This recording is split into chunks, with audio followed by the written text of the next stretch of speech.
Hi guys, welcome back to my channel.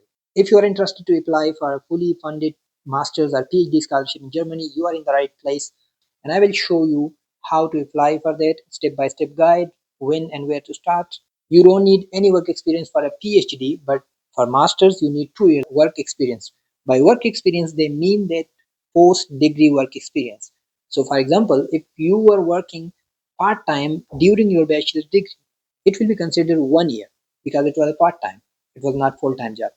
For example, if you have worked somewhere for 2 years after your degree, then you can prove it with some document, then you are eligible. You can apply. And then most students ask where to start. Start with IELTS, give 2 months and prepare for IELTS. And then after IELTS, define your area of research, area of expertise, and area of interest. If you want to change the topic, it's okay. If you want to switch the field, it's okay, completely okay.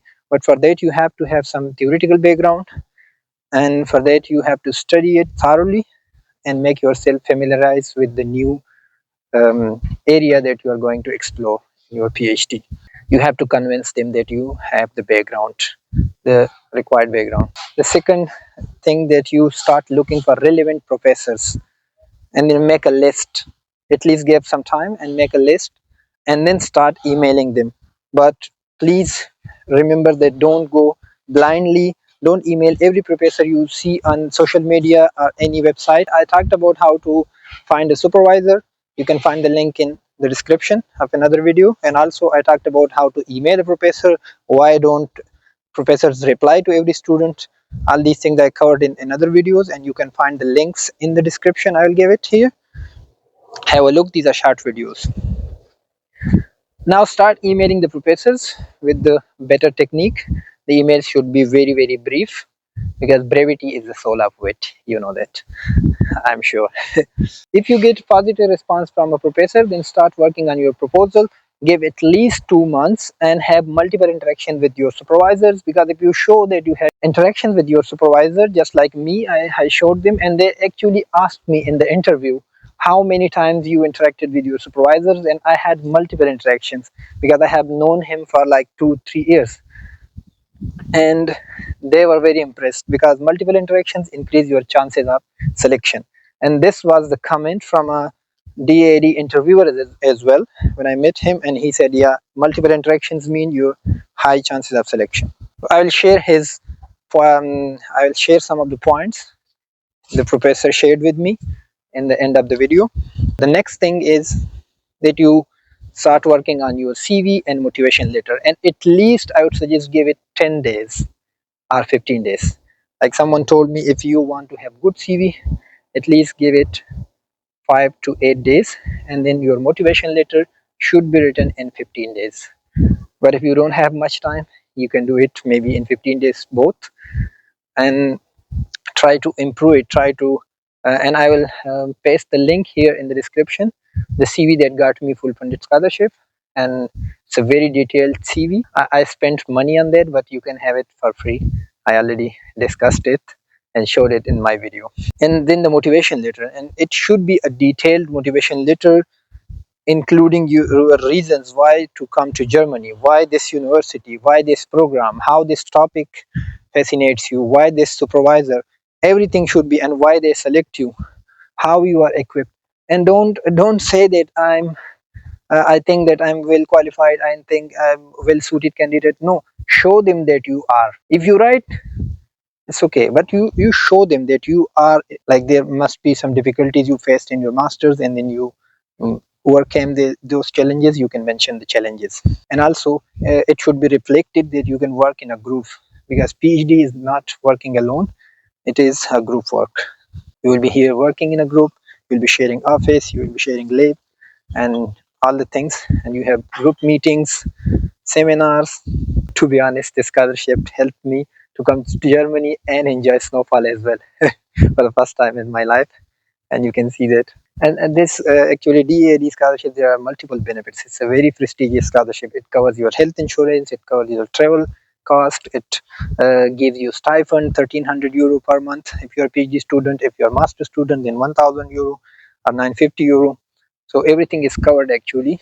And if you are living in a city where accommodation is expensive, then they will give you rent subsidy.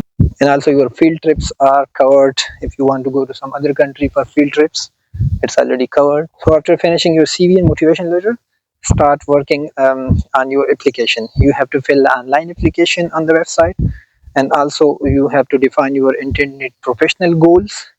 There's like 2 sentences you have to write it. What you want to do after PhD, it should be reflected in your motivation letter as well. What are your short-term goals and what are your long-term goals? And be specific about goals. Give it some thought and think about it, then write it. Long-term goals, short-term goals. I was reviewing a motivation letter for someone, and she mentioned that I'm coming from industrial area and where wastewater is a problem, coming from industries, and she was a chemistry student, I think, and she researched on wastewater treatment. So it's a very strong point. Now she defined her long-term goals in that area as well. How she is gonna fix those things. So if you have such reason, it's a very good point that you mention it.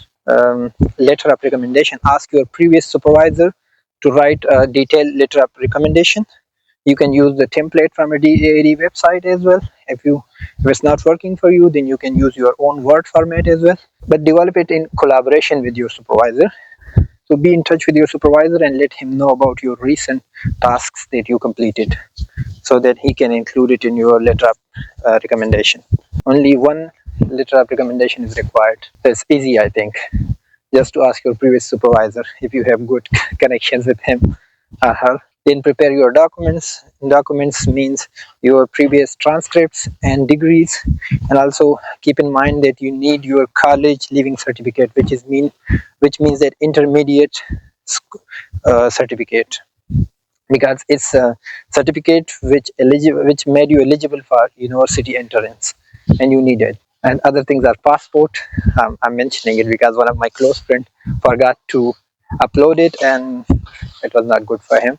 The deadline is usually in the end of August, so you should apply by August 15 or 20. So you have some time. If you miss a document, maybe they can give you a hint, or you can ask someone if you're applying in the final step. So what is the eligibility criteria?